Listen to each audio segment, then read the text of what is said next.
Hello everyone. आज हम बात करने वाले हैं विटामिन डी की। तो विटामिन डी के फंक्शन को देखेंगे, रेगुलेशन को देखेंगे, डिफिशिएंसी देखेंगे और एक्सेस भी हम देखेंगे। ठीक है, तो हम सब देखने वाले हैं। तो देखिए, विटामिन डी जो हम डाइट में लेते हैं, जो हमारी बॉडी में पहले आता है, जो प्रिकर्सर फॉर्म होता है, वो दो तरह का होता है। तो देखिए, एक D3 है जिसको हम कॉलीकैल्सिफेरॉल बोलते हैं। और ये कॉलीकैल्सिफेरॉल या तो हमको डायरेक्ट डाइट से मिल जाएगा, और डाइट में ये एनिमल सोर्स जो होते हैं उससे मिलता है ये D3। या तो ये एक्सपोजर ऑफ स्किन टू सन। तो ये जो स्ट्रेटम बेसिली है, तो ये जब सन से एक्सपोजर इसका होता है तो ये D3 या कॉलीकैल्सिफेरॉल का फॉर्मेशन होता है। तो हम अभी यहाँ पे देखते हैं कैसे होता है। और उसके बाद क्या है, इंजेक्शन ऑफ फिश। तो फिश से होता है सबसे ज़्यादा। अगर डाइटरी सोर्स की बात करें तो फिश से ही हमको मिलता है, और मिल्क में मिलता है, प्लांट्स में मिलता है। ठीक है।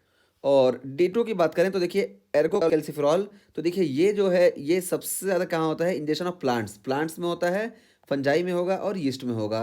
तो D2 जिसको हम एर्गो कैल्सिफेरॉल बोलते हैं, ये हमको प्लांट से ज़्यादा मिलता है, यीस्ट और फंजाई से। और एनिमल सोर्स की बात करें तो वहाँ से हमको D3 मिलता है, जिसको हम कॉलीकैल्सिफेरॉल बोलते हैं। और ये स्किन जब हमारे सन के एक्सपोजर में आती है तब भी ये मिलता है। तो देखिए यहाँ पे ये देखिए, ये सोर्स की बात करें, यहाँ तक हम बात कर लेते हैं। देखिए, ये कोलेस्ट्रॉल है, और कोलेस्ट्रॉल से देखिए 7 डाईहाइड्रो कोलेस्ट्रॉल बनता है। फिर देखिए 7 डाईहाइड्रो कोलेस्ट्रॉल, इस पे फिर जब सन का एक्सपोजर होता है स्किन पे, तो ये देखिए किस में कन्वर्ट हो जाता है, D3 में, जिसको हम कॉलीकैल्सिफेरॉल बोलते हैं।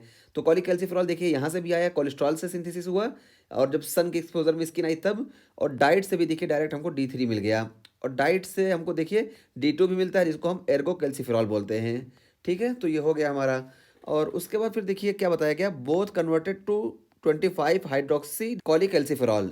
और ये स्टोरेज फॉर्म है in liver, and to the active form 125 dihydroxy cholecalciferol, जिसको हम कैल्सिट्रियोल भी बोलते हैं, इन किडनी। तो ये बताया जा रहा है कि ये दोनों जो D3 और D2 हैं, ये दोनों कन्वर्ट हो जाते हैं 25 हाइड्रोक्सी कॉलीकैल्सिफेरॉल में। और ये 25 हाइड्रोक्सी कॉलीकैल्सिफेरॉल में कन्वर्ट होते हैं लीवर में। और फिर ये स्टोरेज फॉर्म होती है लीवर में, इसी फॉर्म में ये स्टोर रहते हैं। अब इसके बाद ये जो 25 हाइड्रोक्सी कॉलीकैल्सिफेरॉल है, ये एक्टिव फॉर्म में कन्वर्ट होता है किडनी में। और इसको जब एक्टिव फॉर्म में कन्वर्ट होता है तो इसको हम बोलते हैं 125 डाईहाइड्रोक्सी कॉलीकैल्सिफेरॉल। यहाँ पे देखिए सिर्फ 25 पे हाइड्रोक्सिलेशन था, इस वजह से 25 हाइड्रोक्सी कॉलीकैल्सिफेरॉल बोला गया था। और जब ये किडनी में जाते हैं PCT में, तो यहाँ देखिए 1 कार्बन जो होता है इसका, उस पर भी हाइड्रोक्सिलेशन होता है, इस वजह से इसको हम बोलते हैं 125 डाईहाइड्रोक्सी कॉलीकैल्सिफेरॉल। और इसको शॉर्ट फॉर्म में कैल्सिट्रियोल बोलते हैं। ठीक है, ये हो गया हमारा। और ये कैल्सिट्रियोल ये हमारा एक्टिव फॉर्म होता है, एक्टिव विटामिन डी ये होती है। तो स्टोरेज विटामिन डी जो होती है वो हमारी 25 हाइड्रोक्सी कॉलीकैल्सिफेरॉल होती है, और एक्टिव जो होती है वो 25 डाईहाइड्रोक्सी कॉलीकैल्सिफेरॉल, जिसको हम कैल्सिट्रॉल बोलते हैं। अब फंक्शन की बात करें तो देखिए, फंक्शन इसका क्या है कि increase intestinal absorption of calcium and phosphate. तो ये इंटेस्टाइन में कैल्शियम और फॉस्फेट के एब्जॉर्प्शन को बढ़ा देता है।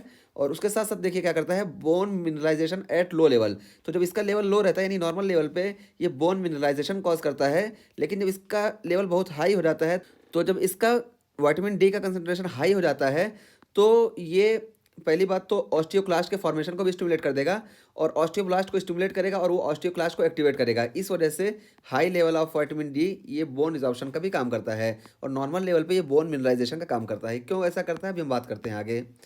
और रेगुलेशन की बात करें तो पहले हम यहाँ से बात करते हैं, तब इसको हम देखते हैं। ठीक है, तो रेगुलेशन में देखिए, ये डाइट से हमारा आ गया था, यहाँ पे देखिए D2 एर्गो कॉलीकैल्सिफेरॉल, और ये देखिए D3 हमारा आ गया था कॉलीकैल्सिफेरॉल। फिर ये देखिए, ये लीवर में गया, और लीवर में एंजाइम प्रेजेंट होता है 25 हाइड्रोक्सिलेज। और ये 25 हाइड्रोक्सिलेज इसको हाइड्रोक्सिलेशन इसका कर देता है 25 कार्बन पे। इसकी वजह से इसको हम अब बोल देते हैं 25 हाइड्रोक्सी कॉलीकैल्सिफेरॉल। ठीक है, अब ये 25 हाइड्रोक्सी कॉलीकैल्सिफेरॉल, ये देखिए ये किडनी में जाता है, और किडनी में PCT में इंजाइम होता है 1 हाइड्रोक्सिलेज। तो ये 1 हाइड्रोक्सिलेज देखिए यहाँ पे है किडनी में, ये 1 हाइड्रोक्सिलेज ये इसको देखिए 25 हाइड्रोक्सी कॉलीकैल्सिफेरॉल को कन्वर्ट कर देता है 125 डाईहाइड्रोक्सी कॉलीकैल्सिफेरॉल में। अब ये 1 अल्फा हाइड्रोक्सिलेज इंजाइम जो हमारा है, ये देखिए जब जब कैल्शियम का कंसंट्रेशन या पोटेशियम का कंसंट्रेशन कम होगा, तो ये पॉजिटिव इसको रेगुलेट करेगा, ताकि ज़्यादा से ज़्यादा इंटेस्टाइन से कैल्शियम का एब्जॉर्प्शन हो जाए। ठीक है, वही यहाँ पे है। और ये देखिए, ये खुद निगेटिव इसको रेगुलेट करता है, यानी अगर 125 डाईहाइड्रोक्सी का लेवल बढ़ रहा है, तो ये खुद इनहिबिट कर देगा 1 अल्फा हाइड्रोक्सिलेज को, जिसको हम बोलते हैं निगेटिव फीडबैक। तो ये निगेटिव फीडबैक देगा और ये इनहिबिट हो जाएगा। ये हो गया रेगुलेशन। अब उसके बाद जब ये एक्टिव विटामिन डी हमारा बन गया, तो देखिए ये एक्टिव विटामिन डी इंटेस्टाइन में जाएगा, और यहाँ से देखिए कैल्शियम और फॉस्फेट के एब्जॉर्प्शन को ये बढ़ा देगा। और उसके अलावा देखिए क्या करेगा, देखिए रीनल ट्यूब्यूल्स पे जाएगा, वहाँ पे देखिए रीअब्जॉर्प्शन बढ़ा देगा कैल्शियम का और फॉस्फेट का। और उसके अलावा देखिए यूरिन में क्या होगा, जब कैल्शियम और इसका फॉस्फेट बढ़ जाएगा और यूरिन में देखिए कैल्शियम का लेवल कम हो जाएगा, क्योंकि यहाँ एब्जॉर्प्शन रीनल एब्जॉर्प्शन ज़्यादा हो गया, तो यूरिन में कैल्शियम का लेवल कम हो जाएगा और फॉस्फेट का लेवल भी यूरिन में कम हो जाएगा। ये विटामिन डी काम करेगा। और बोन पे देखिए क्या काम करेगा, तो देखिए increase calcium and potassium release from bone. तो बोन का पहले ये क्या करता है, बोन का रिजॉर्प्शन कराएगा, जिसकी वजह से कैल्शियम और फॉस्फेट जो है बोन से भी रिलीज होंगे। तो ये 3 जगह से इसका होता है।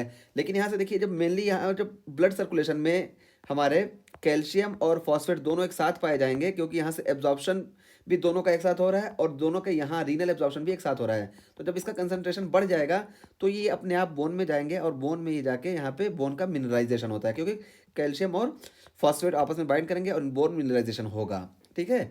लेकिन जब ये बहुत ज़्यादा हो जाता है, जब बहुत ज़्यादा हो जाएगा, तब कहीं जाके ये ऑस्टियोक्लास्ट को भी एक्टिवेट कर देगा, वो भी कर देगा, और यहाँ से भी फिर बोन ब्रेकडाउन होने लगेगी और बोन रिजॉर्प्शन शुरू हो जाएगी। वरना जब इससे और इससे एब्जॉर्ब करता है तो ये बोन में जाके ये सब सेटल होते हैं और बोन मिनरलाइजेशन होता है। ठीक है, ये चीज़ यहाँ बताई गई है। और यही यहाँ बताया गया, तो देखिए रेगुलेशन में कि increase parathyroid hormone, decrease calcium और decrease phosphate cause increase 125 dihydroxy cholecalciferol production. तो इसकी वजह से होता है। तो यहाँ पे पैराथायराइड हार्मोन भी होना चाहिए था, पैराथायराइड हार्मोन यहाँ पे नहीं है लेकिन होना चाहिए था। ठीक है, तो पैराथायराइड हार्मोन भी यहाँ पे इसको 1 अल्फा हाइड्रोक्सिलेज एंजाइम को स्टिमुलेट करता है। ये हो गया।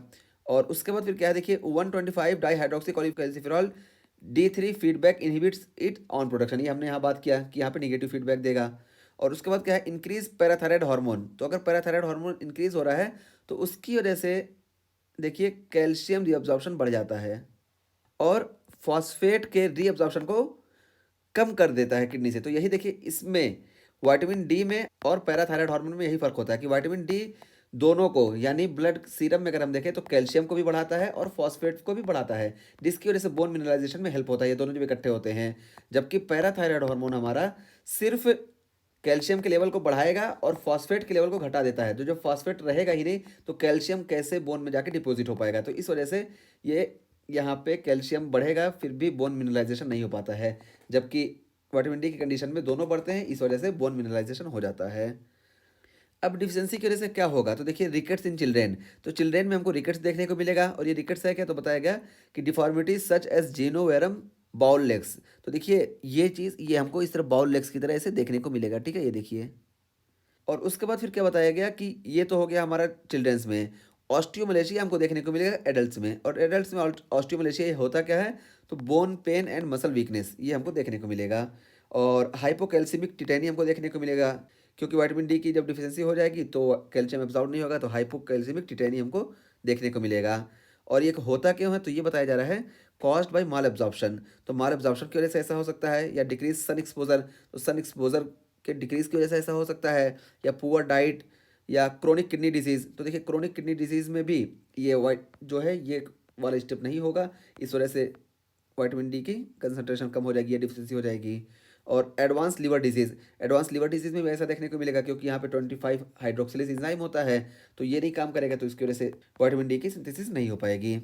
और उसके बाद फिर बताया गया give oral vitamin D to breast fed infants. तो ब्रेस्ट फेड इन्फेंट्स जो होते हैं उनको ओरल विटामिन डी देना चाहिए, ताकि ये सारी डिफिशियंसी की वजह से जो रिकेट्स वगैरह होने वाली चीज़ें हैं ये ना हो। और फिर देखिए यहाँ पे बताया गया कि darker skin and prematurity predispose to deficiency, कि अगर डार्कर स्किन है ना तो यहाँ पे भी विटामिन डी की डिफिशियंसी हो सकती है, ज़्यादा चांस रहता है। क्यों? क्योंकि स्किन जितना ज़्यादा डार्क रहेगी, स्किन की कैपेबिलिटी विटामिन डी सिंथेसिस करने की उतनी ही कम होती है। इसी वजह से जहाँ पे ज़्यादा सनलाइट होती है वहाँ की स्किन डार्क होती है, ताकि ये टॉलरेट कर सके और ज़्यादा विटामिन डी ना बने, और बॉडी को जितनी ज़रूरत है उतनी ही बन पाए। और जहाँ पे सनलाइट कम होती है वहाँ पे स्किन वाइट होती है, और वाइट स्किन सनलाइट के लिए ज़्यादा सेंसिटिव होती है और ज़्यादा विटामिन डी की सिंथेसिस करती है। तो वही यहाँ पे बताया गया कि darker skin and pre maturity, तो ये प्री मेच्योरिटी जो है ये भी विटामिन डी की डिफिशियंसी को कॉज कर सकती है। तो ये हो गया कॉज। अब उसके बाद एक्सेस की बात करें, अगर एक्सेस हो जा रहा है तो हाइपर कैल्शियमिया हमको देखने को मिलेगा ही, हाइपर कैल्सीयूरिया हमको देखने को मिलेगा, और लॉस ऑफ एपिटाइट हमको देखने को मिलेगा। ठीक है, और स्टोपर देखने को मिलेगा, सुस्तीपन, ऐसे काहिलीपन। ठीक है, इस तरह का देखने को मिलेगा। सीन इन ग्रेनुलोमेटस डिजीज, तो ग्रेनुलोमेटस डिजीज में भी ऐसा देखने को मिल सकता है। क्यों? क्योंकि increase activation of vitamin D by epithelioid macrophage. तो मैक्रोफेज में भी ये कैपेसिटी होती है कि वो विटामिन डी का सिंथेसिस कर सकें। तो ग्रैनुलोमेटस डिजीज़ में ये चीज़ बहुत ज़्यादा हो जाती है, विटामिन डी का सिंथेसिस बहुत ज़्यादा हो जाता है, इस वजह से हमको एक्सेस देखने को मिलता है। तो आज की वीडियो में हमने यहाँ पे बात किया विटामिन डी सिंथेसिस का, और विटामिन डी सिंथेसिस में हमने मीन्स सिंथेसिस, रेगुलेशन, फंक्शन सब कुछ देख लिया। और हमने यहाँ पे देखा कि ये जो पैराथायराइड हार्मोन है और विटामिन डी है, इनमें दोनों में डिफरेंट क्या है।